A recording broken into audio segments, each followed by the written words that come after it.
Hi, I'm Scott Berry, CrossFit 217, Charleston, Illinois. And if you're watching this, chances are you're involved in some sort of fitness or you care about your fitness. So what I'm going to do today is give you a tool to use to where you can really judge your level of fitness on a lot more parameters than what you might have ever looked at it before. For example, I spent some time running, several years running, and my level of fitness was based on what my mile time was, or what my 5K time was, or what my half marathon time was. That was the only level of fitness I had. Spent some time as a cyclist. It was how fast I could climb a mountain, or how fast I could do a 15-mile time trial course. That was all I used for my level of fitness. Now looking back on it, there's a lot more that goes into measuring your level of fitness than just that very shallow look that I was taking at it before.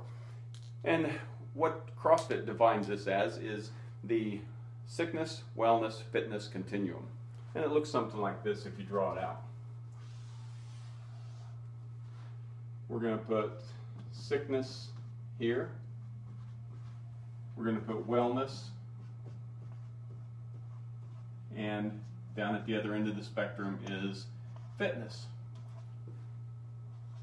So, for example, if you wanted to take your resting heart rate and plot it on this, say a high resting heart rate would be 100, a low resting heart rate would be 40 of an elite athlete, and a resting heart rate somewhere in the middle would be 60, and that's beats per minute. If you want to put body fat,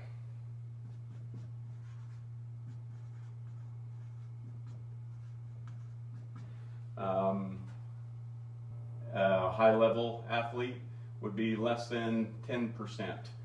Someone that would be pretty middle of the road and not in a bad place would be 20 to 35%.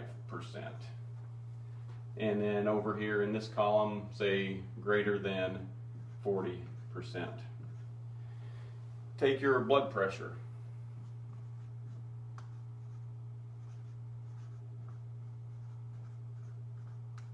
Blood pressure, 170 over 100 would be a high blood pressure. 120 over 90 would be that, fitness. And 100 over 70 would be fitness. So you look at your BMI, your body mass index. Your BMI. If you have a BMI of greater than 30, and the BMI is just a calculation of height divided by weight, sickness would be greater than 30. A wellness would be, say, 22 to 25, and a fitness would be 15 to 18. We can look at things like triglycerides.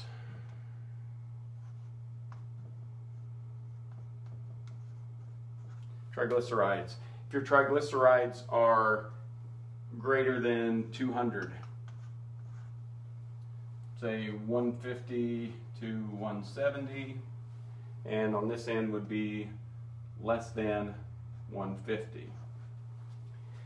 We could go ahead and do things like your LDL, your HDL, lean muscle mass.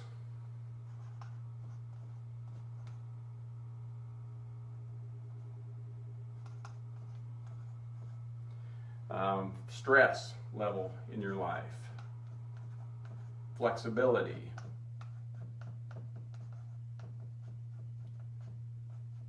So if you plot all of your numbers on this, say using your heart rate, say your resting heart rate is 90, we'll plot you here. Your body fat is 35, we'll plot you here. Blood pressure is 160 over 100, you would go there. And we just keep right on doing that. Now this isn't to say that you're physically sick or you're physically ill, but what this is you could say this is, all these things are things that someday could cause a catastrophic health problem, heart attack, I mean, people walk around with all these things in this all the time. They may look normal, they may feel normal, they may not have a care in the world, but then all of a sudden out of the blue they have a stroke, they have a heart attack, they just fall over dead. Well, those are things that will creep up on you and get you. So whatever your fitness regimen is, you want to start moving all your points of data up toward the wellness and then on toward the fitness. Say you take an elite athlete. His points of data would all be here. This same elite athlete, say goes abroad and gets a really serious case of an intestinal flu that knocks his feet clear out from under him for a month, hospitalized sick. Well, at the end of that month, his points may have moved up to here, but he's still in pretty good shape.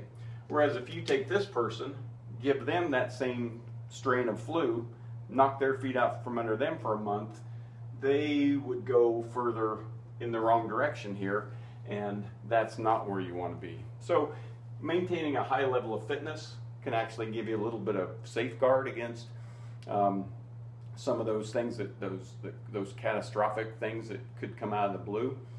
I recently had a coworker who is thin. He's not a heavy man at all.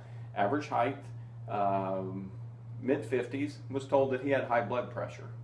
So the doctor said you should either start some kind of a workout regimen or I can give you blood pressure medicine. So I asked him, I said, so what are you going to do? And he says, well, I don't mind taking a pill. Well, so with this individual, say his blood pressure was up here and he's going to start taking a pill which will move it further down here on the sickness, fitness, wellness continuum. Well, one of the side effects of this pill was that it could cause osteoporosis at a later age. So he's going to get the short-term benefit of his blood pressure going down, but the long-term negative effect of this is he's going to lose bone density, which means when he gets a little older, he could fall, break a hip, have a very serious and long recovery time from that. So whatever exercise program you're doing, take a look at what it's going to do for you here, because we love to track things. CrossFit loves data, and we love to track things. So take a little time, do a little self-evaluation, and see if what you're doing is moving you toward the fitness side or just kind of getting you to hover toward the center. Anyway, thanks for your time. Scott Berry, CrossFit 217. Have a good day.